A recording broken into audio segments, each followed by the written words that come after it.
The stepmother deliberately spills juice on the girl in the wheelchair.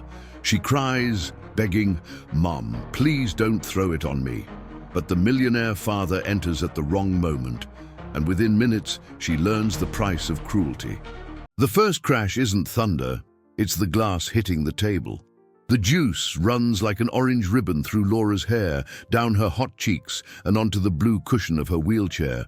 The kitchen, an immaculate white that smelled of buttered toast and freshly squeezed oranges, is suspended in a silence that hurts more than any scream. Sophia, her stepmother, impeccable in her beige linen dress, her smile always ready for a photograph, lets loose the phrase that cuts the air like a cold blade: "Learn not to be wasteful." In the doorway, Richard, her father, just home from the office, sees the entire scene, motionless. His hand, which a second ago was loosening the knot of his silk tie, freezes mid-gesture. He doesn't move, doesn't alter the expression of calculated calm that made him a titan in the business world. He just watches, and for an instant, the kitchen feels like a boardroom where he's just discovered a betrayal. He doesn't shout. He just picks up a yellow towel, folded perfectly on the quartz countertop, and kneels. The soft fabric glides over his daughter's face, wiping away the juice with a delicacy that contrasts brutally with the preceding scene. Laura, the small 5-year-old with a timid voice and a gaze that questions everything, shrinks under her father's touch, not from fear, but from a shame that should not belong to a child. She smells his expensive cologne mixed with the sweet, sticky scent of orange. She feels small, a mistake amidst so much perfection, a problem to be cleaned up.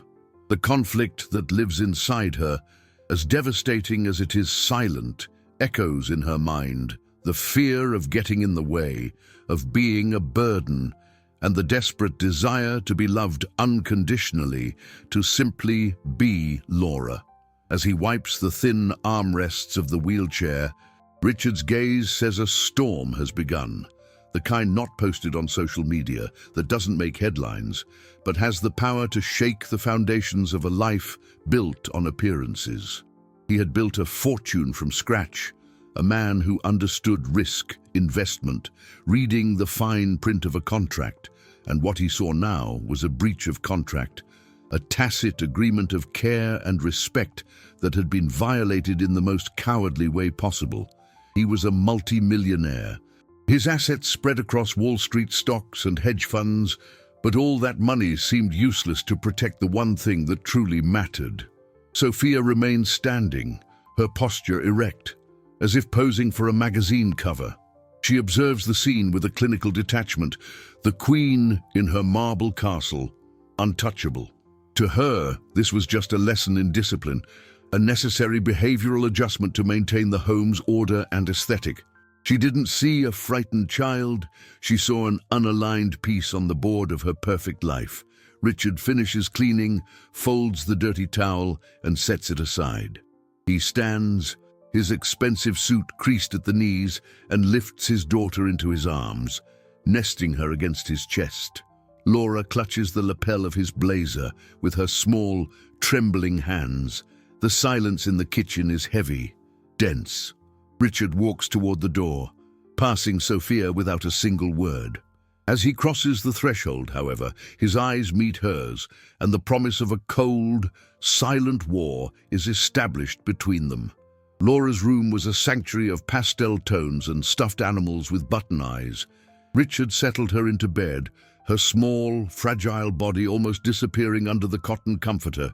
He turned on the star-shaped lamp which projected a night sky onto the ceiling. Beside the bed, on the white dresser, the old baby monitor hummed softly, a constantly familiar sound. It had been a gift from his late wife, and he kept it on out of habit, an invisible thread connecting him to a simpler past, to a love that required no proof of loyalty. He kissed his daughter's forehead, smelling the scent of chamomile shampoo and the lingering trace of fear. He was a man who had built an empire, a billionaire whose fortune was analyzed in financial columns. But here, in this silent room, he felt powerless. What good was all his capital if he couldn't buy safety for his own daughter inside his own home?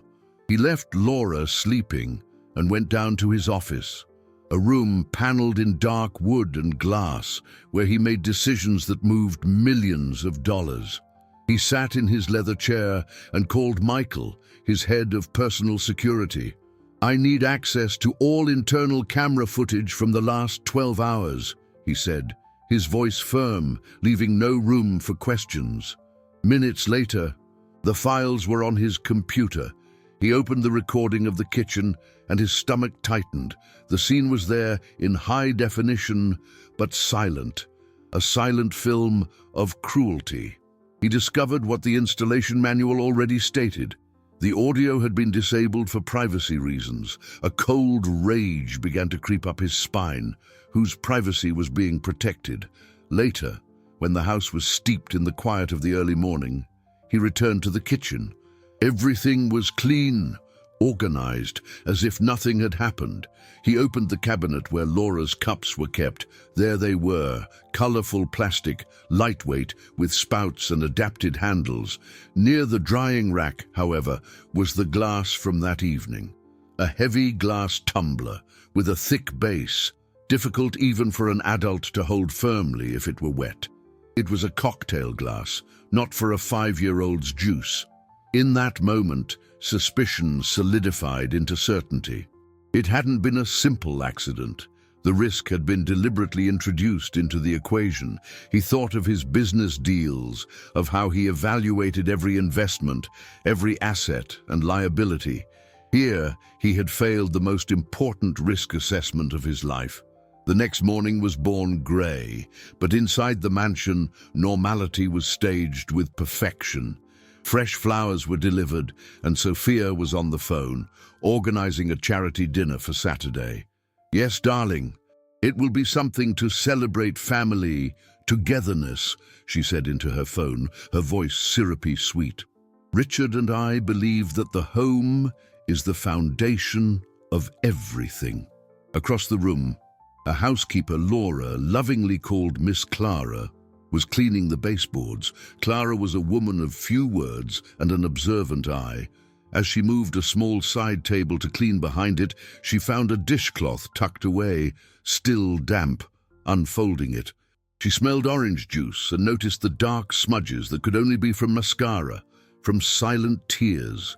Her heart ached. If she spoke up, she could lose the job that supported her children. If she stayed silent, she would betray the trust of that sweet little girl who always offered her one of her cookies.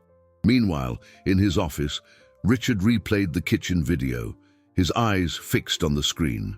He was no longer looking for the moment the glass fell, but the minutes that preceded it, and then he saw it. The image was clear.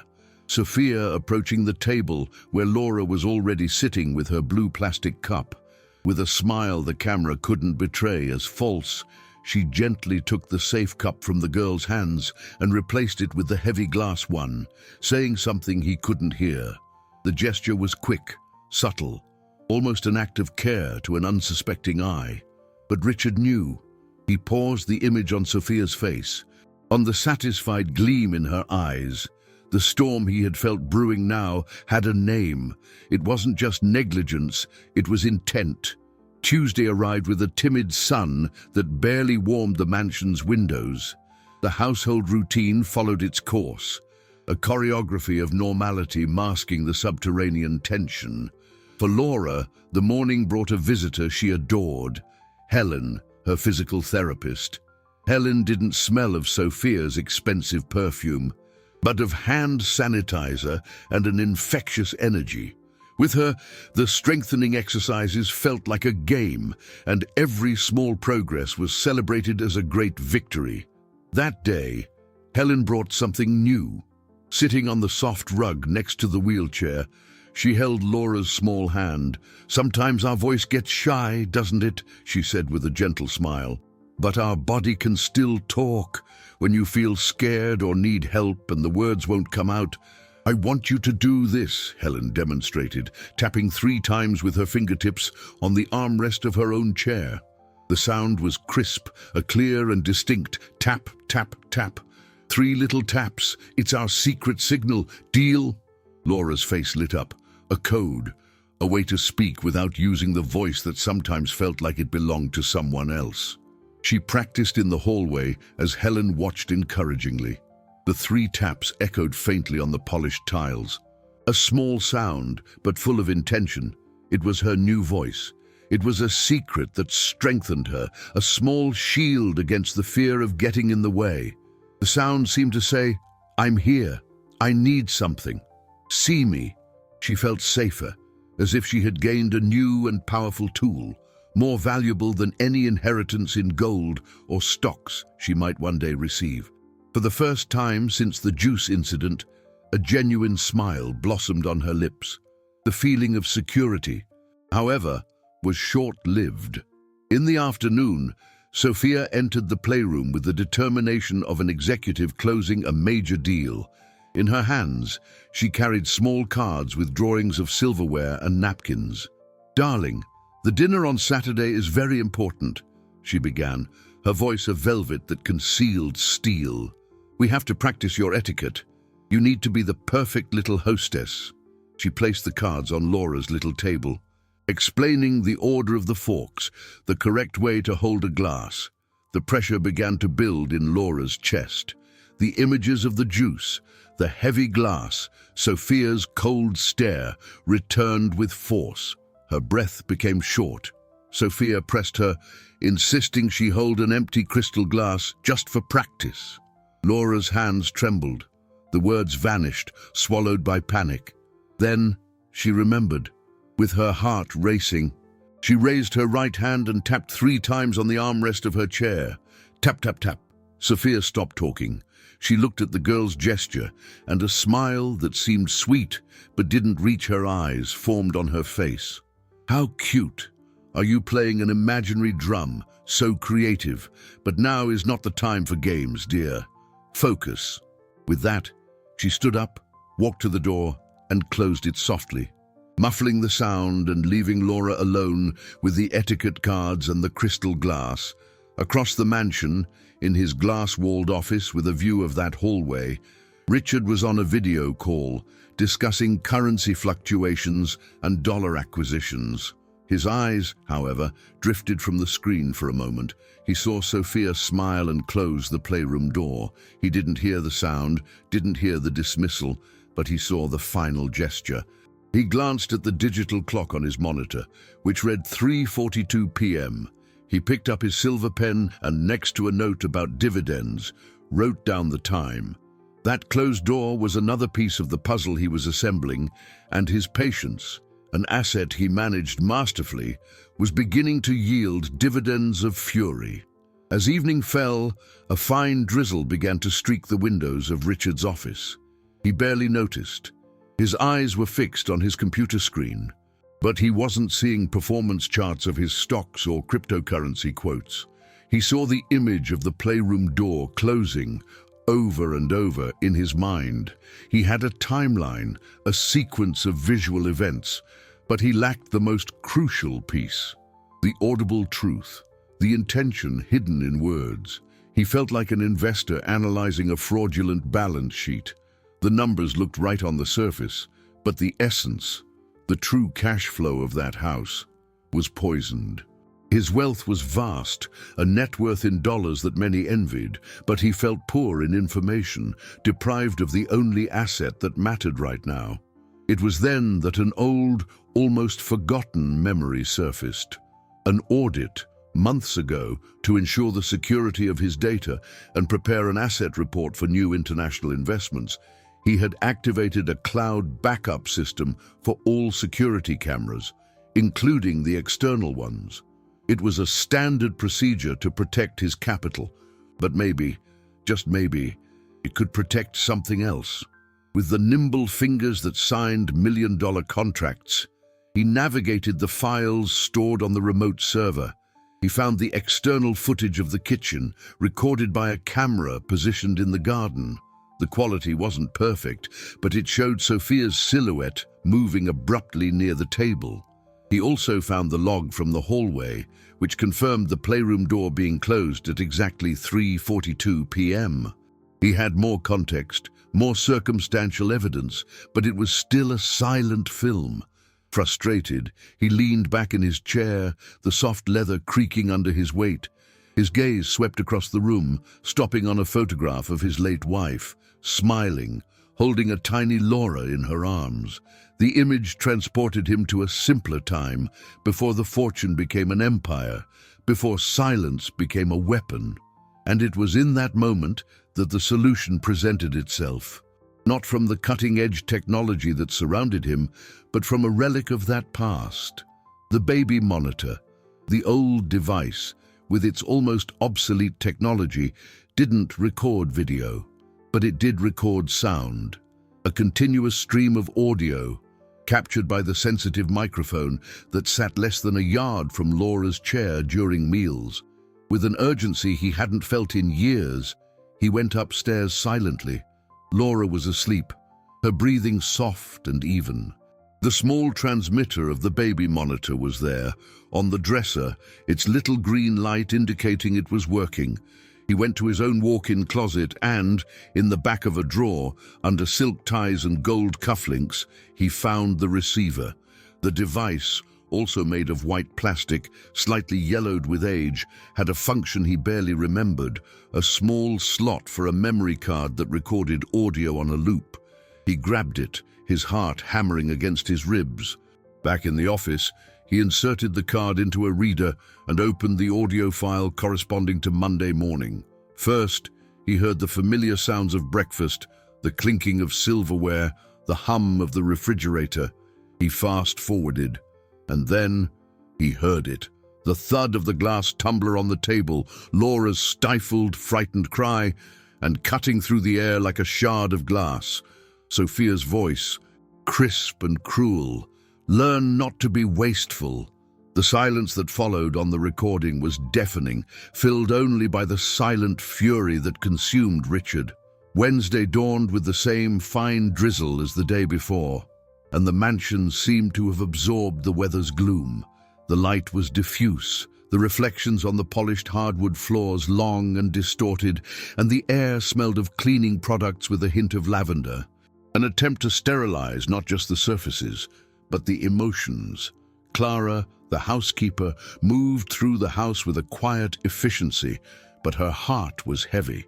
The damp cloth she'd found the day before seemed to burn in her memory. She was a simple woman whose finances were a constant battle, a precarious cash flow that depended on this job. Losing this income would be a disaster for her family, yet the image of Laura's frightened eyes, so much like her own children's, haunted her.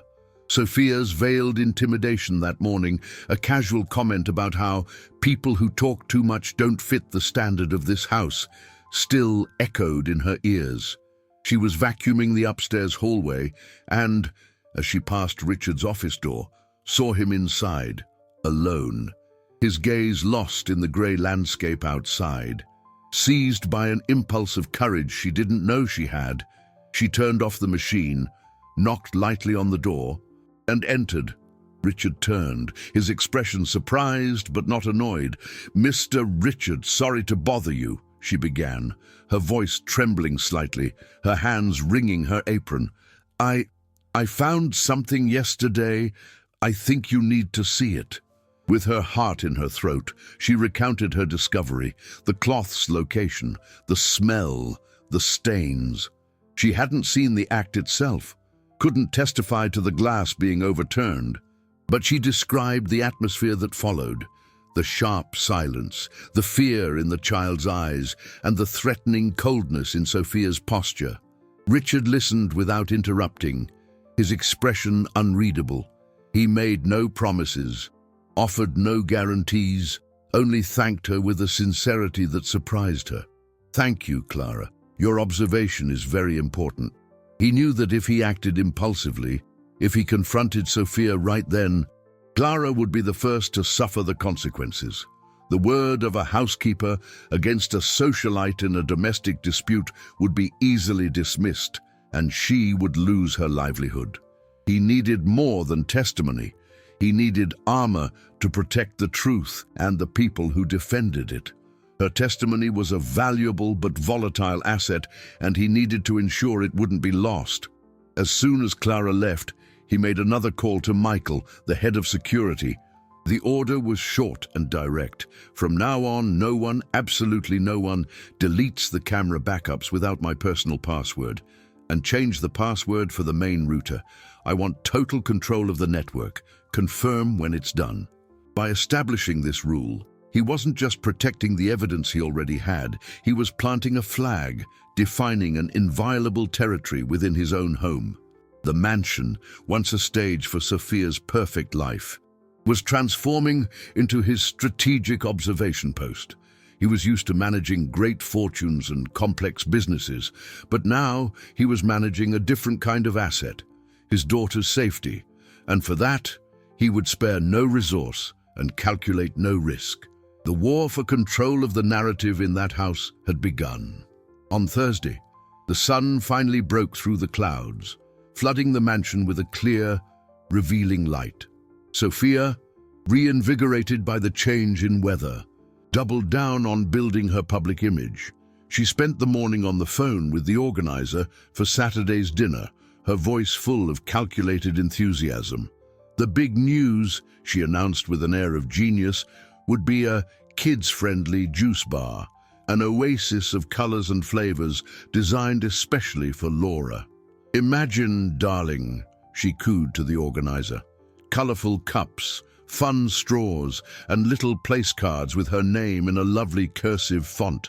It will be proof that our family celebrates inclusion in every detail. To the world, it would be a gesture of tenderness and dedication. To Richard, who overheard the conversation from his office, it was a marketing ploy, an attempt to use his own daughter as a shield to silence any suspicion.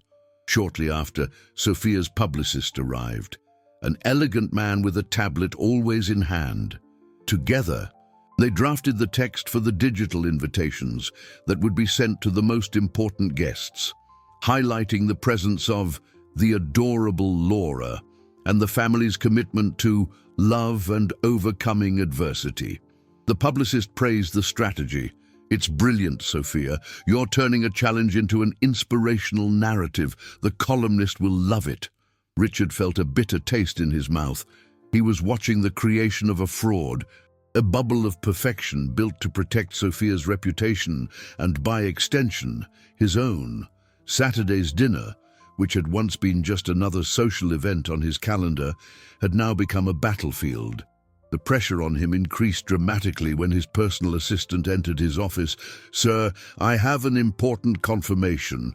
Mr. Tanaka from the Japanese Investment Fund has confirmed his attendance for Saturday's dinner. He's very excited to announce the new partnership with your company that night." The news landed like a stone in Richard's stomach. The deal with Tanaka was the result of months of negotiation, an investment that would represent a substantial profit and solidify his position as one of the biggest names in the financial market. It was a deal involving millions, perhaps billions, in capital. But Mr. Tanaka was a traditional man, one who valued reputation and family stability above all else. A scandal, no matter how small, could put everything at risk. Richard found himself trapped at a crossroads. Exposing the truth about what was happening in his house could cost him not only the Tanaka deal, but also an avalanche of negative headlines, affecting his stock prices and investor confidence. Silence, on the other hand, meant complicity. It meant sacrificing Laura's emotional safety on the altar of his reputation and his business. He looked at the photo on his desk, at his daughter's smile. The decision he needed to make wasn't about money or assets. It was about the kind of man and father he wanted to be. For the first time in his career, he realized the greatest risk wasn't on the stock market, but within the walls of his own home. The fortune he had accumulated seemed insignificant compared to the value of his daughter's dignity, and he knew that on Saturday he would have to choose which of the two he would protect. Friday morning arrived with the familiar smell of hand sanitizer and the reassuring presence of Helen, the physical therapist. As Laura worked hard on her exercises, the sound of Velcro on her braces being unfastened and refastened echoed through the room, a rhythm of effort and progress. Richard watched from the doorway, his heart torn between pride and anguish. During the session, something small, yet monumental, happened. Helen pointed to a book on the shelf, and Laura, with a concentration that furrowed her brow, pronounced the words they had been practicing slowly. "I can." The words came out low, almost a whisper, but to Richard, they sounded like thunder. They were more than sounds. They were a declaration of autonomy, a seed of resilience sprouting in the midst of fear. In that instant, the crossroads where he stood dissolved. The Tanaka deal, the millions at stake, the newspaper headlines, all of it lost its weight. His daughter's voice, fighting to be heard, was the only profit that mattered. A cold, sharp clarity washed over him. He wouldn't just defend himself. He would set the stage for the truth to reveal itself. After Helen left, he called Laura over and took her to the kitchen. "Sweetheart," he said, kneeling to be at her eye level, "at the dinner party tomorrow, you get to choose the juice. What kind do you want?" Laura's eyes lit up with surprise at the invitation. She thought for a moment and, with her index finger, pointed to a carton of strawberries on the counter. "Strawberry," she said, her voice still shy.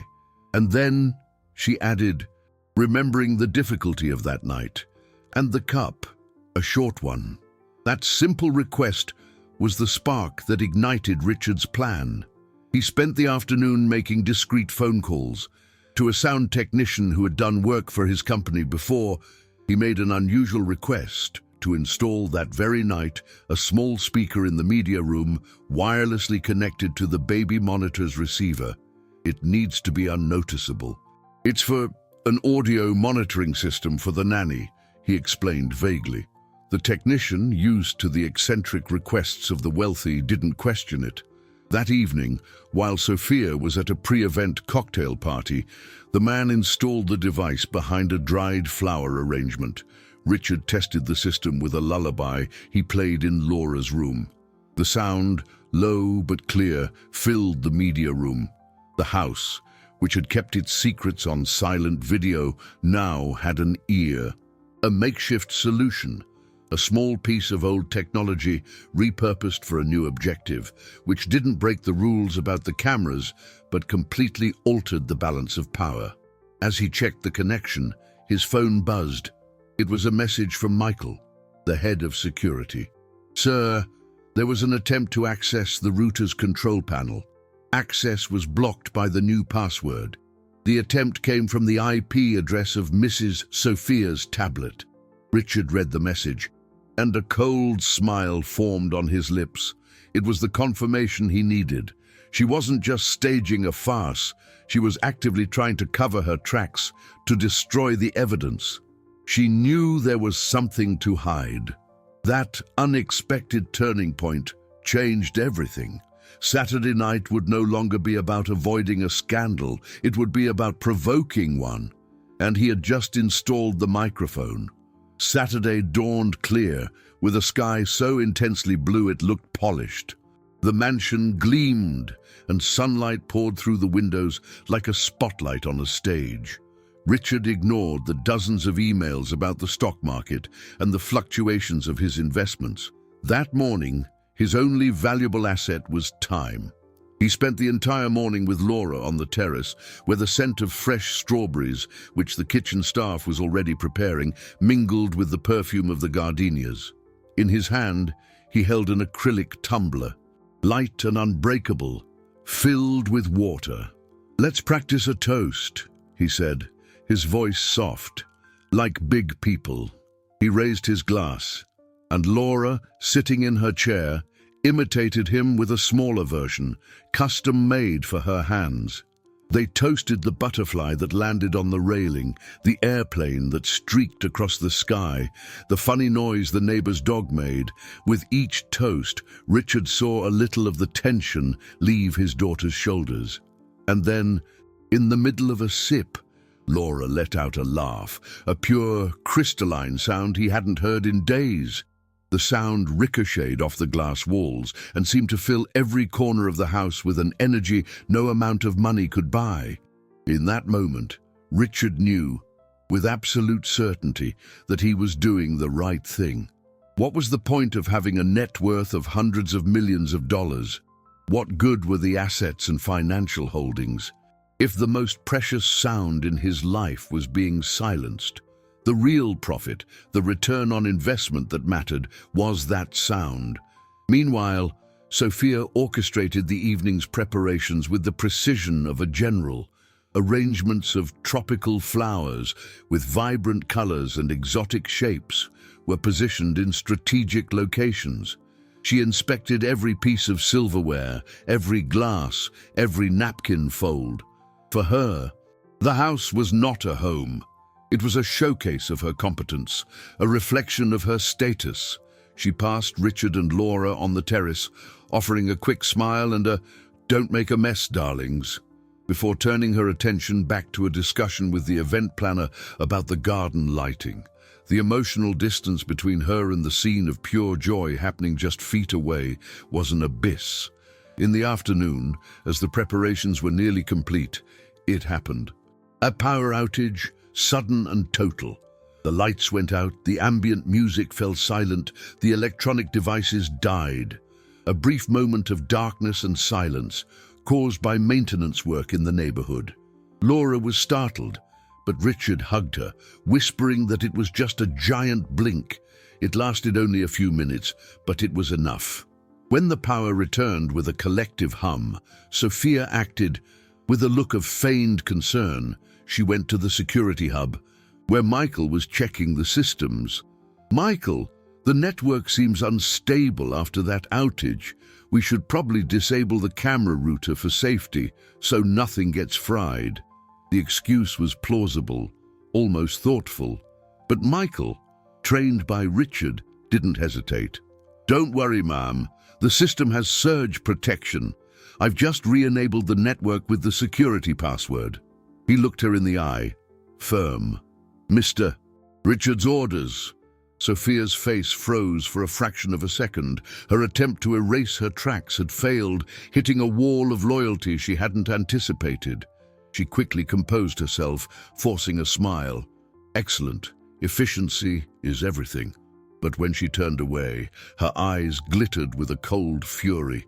The trap was closing, and she could feel the invisible bars materializing around her. That evening, the guests arrive in silent cars that glide up the mansion's stone driveway. The air fills with air kisses that never touch a cheek and compliments on the decor, whispered like state secrets. Sophia, stunning in a red silk gown, is the perfect conductor of this orchestra of appearances. She floats through the room, a smile for the banker, a touch on the politician's arm, a confidence whispered in the ear of the plastic surgeon's wife. Every gesture is an investment in her image. Every word, a carefully placed asset meant to yield dividends of admiration. Marissa, the influential columnist, follows her with her gaze, phone in hand, capturing the hostess in her natural habitat. She sees the perfection, the family that is a model of success and elegance, the narrative that will sell magazines and generate clicks. Richard observes it all from a calculated distance, a glass of sparkling water in his hand. He greets the guests, smiles at the right moments, but his mind is operating like the stock market ticker on a volatile day. He sees Mr. Tanaka enter, and his stomach clenches. The Japanese investor, a man with graying hair and a serene expression, approaches him and gives a respectful bow. "Richard-san," he says, his voice low and grave, "your home is a reflection of your life. Order, beauty, stability. This is why we trust in your business." The foundation of a great fortune is always a solid family foundation. The words, meant as a compliment, weigh on Richard like an anchor. He feels the weight of his empire, of every dollar and every share, balanced on the head of a pin. In a quieter corner, near the door leading to the garden, Laura watches the party. To her, the room is a forest of legs and a wall of conversations she doesn't understand. The perfumes mingle, making her a little dizzy. She feels like a small boat in an ocean of adults, invisible and yet terribly exposed. Miss Clara, helping to serve the hors d'oeuvres, passes by and gives her a conspiratorial smile, a small beacon of normalcy in the chaos. Laura rests her fingers on the armrest of her chair, her thumb brushing the smooth surface, feeling the texture of her secret code. She watches her stepmother moving under the lights, laughing at something a man said. Sophia's smile is brilliant, but her eyes, when they meet Laura's for an instant, are as cold as ice. Then the moment arrives. Sophia picks up a glass and, with a light tap of a spoon, produces a crystalline sound that silences the buzz of conversation. "Dear friends," she begins, her voice thick with perfectly rehearsed emotion. "Tonight, we celebrate generosity. But for me, the most important thing is to celebrate family. Family is support. It's care." Her eyes well up with crocodile tears. "And that is why I've prepared a special moment." She walks toward Laura, her red dress trailing on the floor. The columnist raises her phone, ready to record. "Our little ray of light, Laura, will present us with the first juice of the evening." She approaches the juice bar, ignores the colorful acrylic cups, and picks up a tall, heavy glass one. She fills it with the blood-red strawberry juice and turns to the girl, her smile the most radiant of the night. "This one looks better in the pictures, darling." She forces the glass into Laura's hands as camera flashes explode like lightning. The girl's fingers tremble, the cold, slick base of the glass slippery in her insecure grip. The weight of the glass in Laura's hands is the weight of every eye in the room. The camera flashes are small explosions that blind her for moments, and Sophia's smile, so close, seems like a terrifying mask. The scent of strawberries, which brought her joy that morning, is now nauseating, mixed with her stepmother's strong perfume. Panic rises in her throat, cold and paralyzing. Her words, already timid, disappear completely, locked away somewhere deep inside her. The memory of the orange juice running down her face, of the silent humiliation, returns with the force of a nightmare. She feels the glass slipping. It would be so easy to let it fall, to confirm for everyone that she was just a clumsy girl, a burden. Exactly as Sophia's voice had told her, it would be the end of this torture. But then, another voice echoes in her mind, Helen's calm and encouraging voice. "It's our secret signal," and she makes a choice. It isn't a calculated decision, but an instinct for survival, an act of pure defiance. With her left hand still gripping the base of the glass, she moves the trembling fingers of her right hand to the armrest of her chair. With what little strength she can muster, she taps, tap, tap, tap. The sound is almost inaudible amidst the party's murmurs, a desperate code cast into the wind. But not to Richard. To him, the sound is a siren, a call that cuts across the room and strikes his heart with the force of a lightning bolt. He closes his eyes for a second. His entire life was built on risk analysis, on managing a fortune spread across investment funds and stocks in various currencies. He was a billionaire who understood assets and liabilities, and right there, he saw the greatest liability of his life, his silence, about to be liquidated. The risk to his business was immense, but the profit of protecting his daughter was incalculable. He opens his eyes and meets the gaze of Michael, positioned discreetly near the lighting control panel. A nod, subtle, almost imperceptible, and the world of the party changes. The main lights in the room dim until they are off, leaving only the beams of light from the garden and the soft illumination on the artwork. The guests let out a collective gasp of surprise. Conversations die. Everyone turns, searching for the source of the interruption. Their gazes are drawn to the only new source of light in the room, the enormous television screen on the wall, which until then had been displaying a serene landscape. The screen flickers and comes to life. No one understands what is happening. They think it's a surprise, a presentation. The image that appears is of the mansion's kitchen, filmed by a security camera. The image is silent, but the visual narrative is devastating. Everyone sees Sophia approach Laura, remove the blue plastic cup, and replace it with the heavy glass tumbler. The scene jumps to the next moment, the adult hand, unmistakable with Sophia's diamond ring, tipping the glass over the child. A gasp of shock ripples through the room. And at the exact instant, the image freezes on that act of cruelty. A sound fills the silence. From the small hidden speaker, the audio from the baby monitor invades the space. First, Laura's low, frightened cry, and then Sophia's voice, crisp, cold, and as cutting as a shard of glass. Learn not to be wasteful. The silence that follows is absolute, dense, suffocating. Sophia's public mask, her most valuable asset, shatters before everyone, and what remains, illuminated by the cold light of the screen, is the raw, naked truth. The room holds its breath. The silence is so profound that the soft hum of electronic equipment becomes audible. The frozen image on the screen and the echo of Sophia's cruel phrase hang in the air, an irrefutable accusation. Marissa, the columnist, lowers her phone, her journalistic instinct overcome by pure shock. Mr. Tanaka, who minutes before was praising Richard's family foundation, now wears an expression of deep bewilderment. His eyes move from the screen to Sophia, then to Richard, searching for an explanation. A way to fit this brutal reality into the image of stability he had built. Sophia is paralyzed, her blood-red dress suddenly looking like a confession. The frozen smile on her face slowly dissolves, replaced by a mask of panic and disbelief. She tries to compose herself, forcing a nervous laugh. What is this? It's doctored. A sick joke. Richard, tell them. She turns to him, her eyes pleading for complicity. She spilled the juice. I was just... The sentence dies on her lips, weak and pathetic against the overwhelming evidence. Richard does not raise his voice. He walks slowly to the center of the room, the calm in his posture making the scene even more dramatic.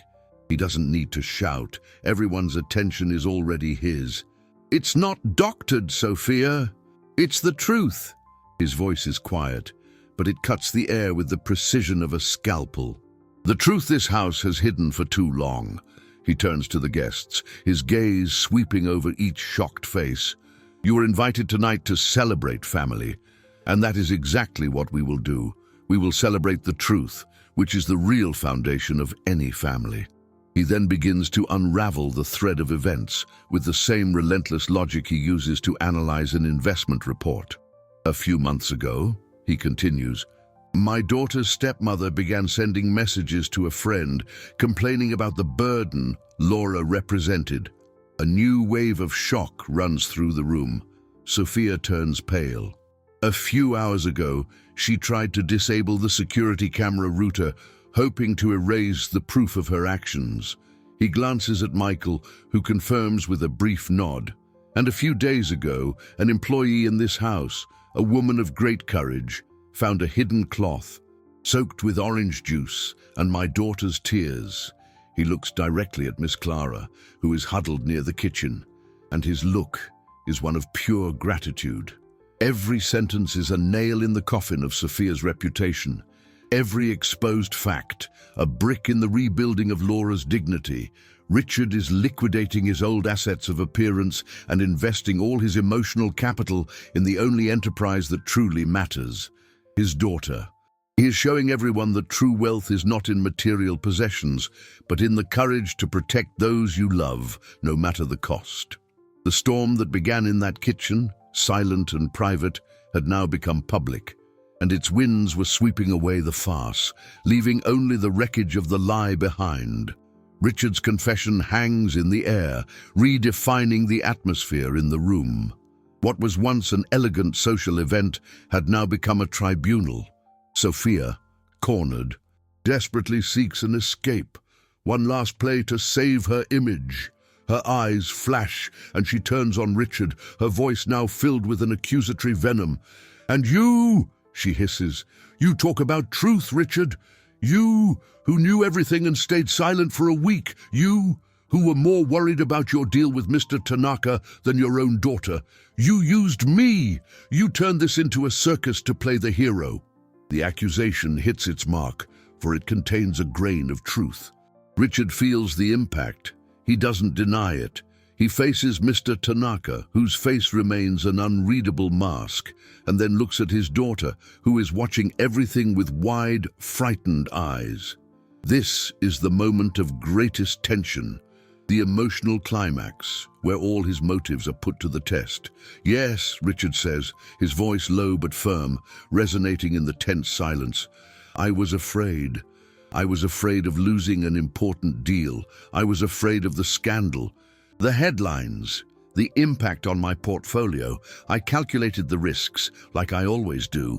And for a few days, I made the mistake of putting numbers before people."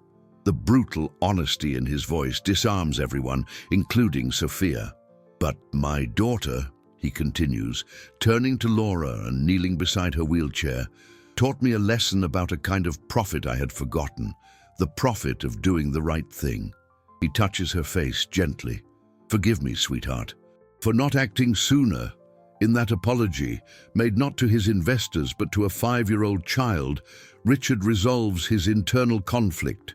He chooses his side, not with anger or revenge, but with a newfound humility. He then stands and announces, not as a wounded father, but as the leader he has always been, two clear and non-negotiable actions. The first is Sophia's immediate removal from my home and from my daughter's life. The sentence is delivered without hesitation, a business decision applied to his personal life. The second is the start of a comprehensive care program for Laura, a specialized caregiver, increased physical therapy, and most importantly, the complete renovation of the kitchen so she never again feels incapable in her own home. He details the plan: lower countertops, proper cups, accessible utensils. Justice arrives here at the last minute, not as punishment but as construction. It is a victory, but he knows it will come at a price. He looks at Mr. Tanaka, expecting the final blow to his business. The investor, who had watched everything in silence, steps forward. To everyone's surprise, he doesn't retreat. He extends his hand to Richard. "Richard's son," he says, his voice grave. "A man who does not protect his most valuable assets is not a good business partner. You were slow to act, but tonight you proved you know where your true fortune lies. The partnership is postponed. We need to assess the public impact, but my trust you have just earned." The columnist, Marissa, who had recorded everything, types furiously on her phone. The headline was already in her mind: "The billionaire who chose truth over profit." In the storm's aftermath, the mansion awakens to a different dawn. The silence that settles is not one of tension, but of calm. Sophia left that same night, a discreet, unceremonious exit, leaving behind only the expensive perfume lingering on the sofa cushions. The guests dispersed, taking with them the story that would define conversations in social circles for months. The narrative of the perfect family had crumbled, and from the ashes, something new and more authentic was beginning to form. The first visible stitch in this new family fabric happens early in the morning. Miss Clara arrives for work, her face etched with uncertainty. Before leaving the night before, Sophia had dismissed her with a cold gesture and a Your services are no longer required. She has come only to collect her things, her heart heavy with the loss of the job that had saved her so many times. Richard finds her in the utility room, packing her cleaning supplies into a bag. "Clara," he says, and she turns, startled. "I'd like you to stay, not as a daily cleaner. I'd like to offer you a contract as the housekeeper of this home, with a better salary, full benefits, and the assurance that your loyalty will always be valued." Miss Clara's eyes fill with tears, but this time they are tears of relief and gratitude. She nods her acceptance, unable to speak. In that act, Richard wasn't just rehiring an employee, he was replacing the fear that had governed the house with a foundation of respect and loyalty. Human capital, he now realized, was one of his most secure investments. Michael, the head of security, receives a substantial bonus, a recognition for following the rules and, in doing so, protecting the evidence. The house, once a stage for appearances, was beginning to transform into a sanctuary. Laura's narrative arc also finds its resolution. The fear of getting in the way and the desire to participate begin to be resolved in practical and emotional ways. On Monday, a team of architects arrives to redesign the kitchen. Countertops are lowered, drawers become accessible, and a small, adapted sink is installed. Laura, who had hated entering that room since the incident, now actively participates in the project, pointing out where she wants her cups and plates to go. The kitchen, the scene of her greatest humiliation, is transformed into her territory. The physical obstacle that prevented her from participating is removed, and with it, a psychological barrier begins to crumble. Helen, the physical therapist, continues her work, but now the 3 taps are used less often to call for help and more to get attention, to say, "Look what I can do." Richard, for his part, resolves his conflict between being a ruthless businessman and a present father. He postpones meetings, cancels trips, and learns a new rhythm. He learns to slice strawberries slowly, to listen to silence without rushing, and to understand that the greatest dividend he can receive is a smile from his daughter. He realizes the fortune he built can be used not just to accumulate more wealth, but to build a safer, more accessible world for Laura. The inheritance he truly wants to leave her isn't in a bank account, but in the confidence that she can and should take up her space in the world. The house reorganizes around her, not as a burden, but as its center of gravity. The silver cutlery continues to gleam, but the real luxury now is the hard-won normality. Sunday dawns with a soft light filtering through the windows of the new kitchen. There's no smell of buttered toast or squeezed oranges, but rather the sweet aroma of fresh strawberries being sliced. Richard, sleeves rolled up, chops the fruit with a patience he never knew he possessed. He's no longer rushing to close deals or analyzing the cash flow of his companies. The only flow that matters now is that of the quiet conversation he's having with Laura. The lowered countertop allows her to watch him at eye level. The clinking of utensils, which once sounded like the prelude to an etiquette ritual, is now just the familiar sound of a family morning. The house, once a cold stage of perfection, has finally become a home, a shelter built on the foundations of truth.